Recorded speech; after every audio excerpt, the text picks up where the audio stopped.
तो हेलो मेरे प्यारे प्यारे दोस्तों, आप सभी का फिर से एक नए वीडियो में स्वागत करता हूं। और आइए आज की वीडियो में बात करेंगे सिंधु नदी तंत्र के बारे में कि सिंधु नदी जो तंत्र है, सिंधु नदी तंत्र क्या होता है। ठीक है, सिंधु नदी तंत्र क्या होता है। जो सिंधु नदी होती है वो कहाँ से उसका उद्गम होता है, मतलब कहाँ से निकलती है और उसका कहाँ पर जाकर मिल जाती है यानी गिर जाती है। ठीक है, तो आज की जो वीडियो में हम लोग समझने वाले हैं सिंधु नदी तंत्र के बारे में। तो चलिए हम लोग वीडियो को स्टार्ट करते हैं। और स्टार्ट करने से एक बार बता दूं, जितने भी चैनल पर नए हैं चैनल को सब्सक्राइब कर लीजिएगा, वीडियो को लाइक करके अपने दोस्तों के साथ शेयर जरूर कर दीजिएगा। चलिए हम लोग देखते हैं सिंधु नदी तंत्र के बारे में। सिंधु नदी तंत्र होता क्या है। इसके पहले हम लोग तंत्र के बारे में पढ़ने से पहले, सिंधु नदी तंत्र के बारे से पहले एक बात यहाँ पर हम लोग पढ़ लेते हैं, अपवाह तंत्र क्या होता है। अपवाह तंत्र क्या होता है। ठीक है, अपवाह तंत्र के बारे में सबसे पहले एक छोटा सा आपका पॉइंट है, उसको समझ लेते हैं तो सिंधु नदी तंत्र के बारे में हम लोग बात करेंगे। देखिए अपवाह तंत्र क्या होता है। तो अपवाह तंत्र बहुत अच्छे तरीके से समझना चाहिए। क्यों? क्योंकि अपवाह तंत्र से हम लोग तंत्र पढ़ रहे हैं तो सिंधु नदी तंत्र पढ़ेंगे। तो अपवाह तंत्र क्या होता है कि अलग अलग, ठीक है, अलग अलग दिशाओं से जो धाराएं आकर एक मुख्य धारा का निर्माण करती है। क्या करती है? अलग अलग दिशाओं से, अलग अलग दिशाओं से कुछ इधर से धारा आ रही है, ठीक है, कुछ इधर से धारा आ रही है, कुछ इधर से धारा, कुछ इधर से धारा, मतलब कि अलग अलग दिशाओं से जो धारा आकर एक मुख्य धारा का निर्माण करती है। मतलब कि चारों तरफ से धारा आ रही है, ठीक है, और यहाँ पर एक मुख्य धारा क्या करी है, निर्माण करी है। एक मुख्य धारा का निर्माण करती है, क्या करती है, निर्माण करती है। वही क्या होती है, वो क्या होता है, वो अपवाह तंत्र होता है। मुख्य धारा का निर्माण करता है, जो मुख्य धारा का निर्माण करता है वो अपवाह तंत्र होता है। ठीक है, मतलब कि जो चारों तरफ से जो छोटी छोटी धाराएं आकर जो पहाड़ से गिरता है जो जल, तो जो छोटी छोटी मतलब कि कहीं से आगे पानी और एक एक पतले में मतलब एक मुख्य धारा का निर्माण कर देती है। मतलब कि एक ही में सब धाराएं आकर एक ही में मिल जाती है, मुख्य धारा का निर्माण करती है, वही अपवाह तंत्र होता है। ठीक है, वही अपवाह तंत्र होता है। ठीक है, अब समझते हैं सिंधु नदी तंत्र के बारे में। सिंधु नदी तंत्र कहाँ उसका उद्गम हो रहा है। देखिए सिंधु नदी तंत्र कहाँ पर उद्गम, ये हम भारत का नक्शा बना लिए हैं और यहीं से हम लोग बताऊंगा कहाँ से निकलेगी, किस तरह से आएगी। ठीक है, आज इसी में हम लोग समझेंगे। ठीक है, चलिए देखिए यहाँ पर चीन के तिब्बत स्थित मानसरोवर झील के निकट से उद्गम होता है। चीन के तिब्बत, देखिए एक और बात यहाँ पर पॉइंट है, जो सिंधु नदी है, सिंधु नदी है वह 3 देश से होकर गुजरती है। सिंधु नदी कितने देश से? 3 देश से। कौन कौन से? कौन कौन से? एक चीन है, भारत है, चीन है, भारत है, और क्या है, और क्या है, पाकिस्तान है। सिंधु नदी जो है वो 3 देश से होकर गुजरती है, 3 देश से, 3 देश से। कौन कौन से?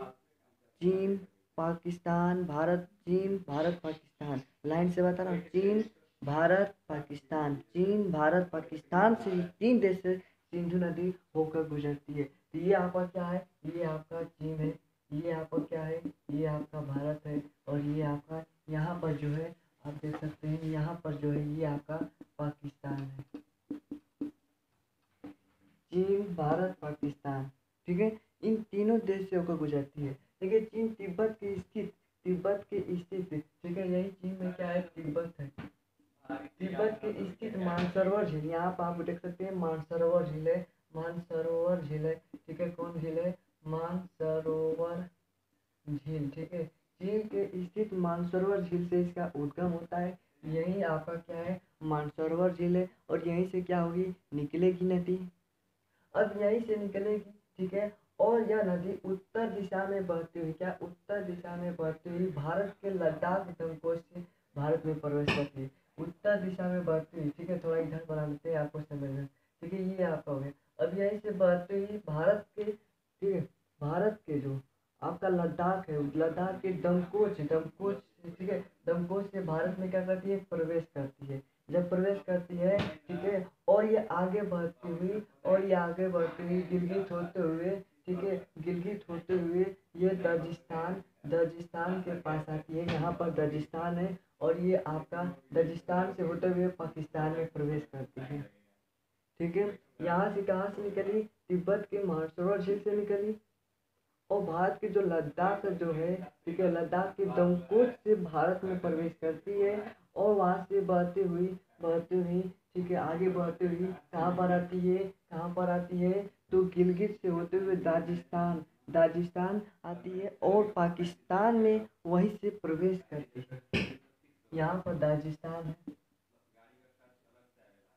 और यहाँ पर क्या हुई, पाकिस्तान में क्या कर दी, प्रवेश कर दी, आ गई। अब यहाँ पर प्रवेश करने के बाद ये आगे बढ़ती हुई ये अरब सागर में आकर गिर जाती है, ठीक है, ये अरब सागर में आकर गिर जाती है। ये आपका क्या है, अरब सागर है, अरब सागर है, ठीक है। यहाँ पर आकर गिर जाती है ये नदी, कौन नदी, अरब सागर में, कौन नदी, सिंधु नदी, सिंधु नदी अरब सागर में आकर क्या हो जाती है, गिर जाती है। कहाँ से निकली ये नदी, कहाँ से निकली, आप बताइए कहाँ से निकली ये नदी, मानसरोवर तिब्बत के जो चीन है, जो चीन के जो तिब्बत है वहाँ से मानसरोवर झील है और उसी मानसरोवर झील से ये नदी निकलती है। ये क्या होती है, नदी निकलती है और कैसे होते हुए ये जाती है, ये भारत के जो लद्दाख है, लद्दाख से लद्दाख समझिए, दम को छोड़िए, वहाँ पर लद्दाख से होते हुए भारत में प्रवेश करती है। भारत में प्रवेश करने के बाद गिलगित से होते हुए दागिस्तान जाती है। दागिस्तान से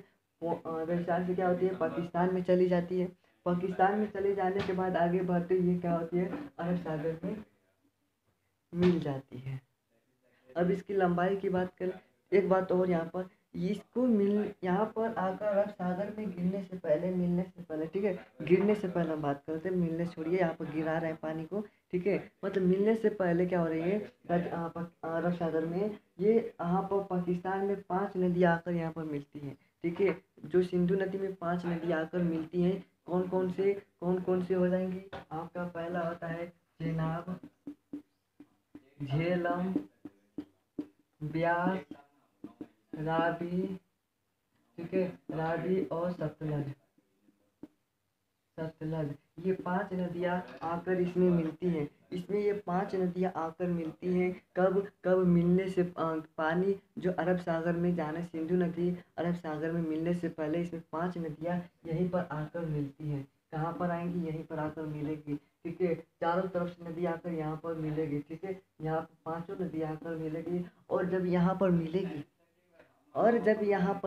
तो पंच नदी का निर्माण करती है। इसे जहाँ पर मिलती है कहते हैं उसे, उसका नाम रहता है पंच नदी, ठीक है, पंच नदी, जहाँ 5 नदियाँ आकर यहाँ पर मिलती है, इसका एक नाम पड़ता है, क्या नाम पड़ता है, पंच नदी नाम पड़ता है। कौन नाम पड़ता है, क्या नाम पड़ता है, तो पंच नदी नाम पड़ता है। जब ये आपका एकदम कंप्लीट, और इसकी लंबाई की बात करें, सिंधु नदी की लंबाई की बात करें, सिंधु नदी की लंबाई की बात करें तो 2880 किलोमीटर है, 2880 किलोमीटर है आपका सिंधु नदी की लंबाई, 2880 किलोमीटर है आपका सिंधु नदी की लंबाई, ठीक है। तो ये आपका क्या है, सिंधु नदी है।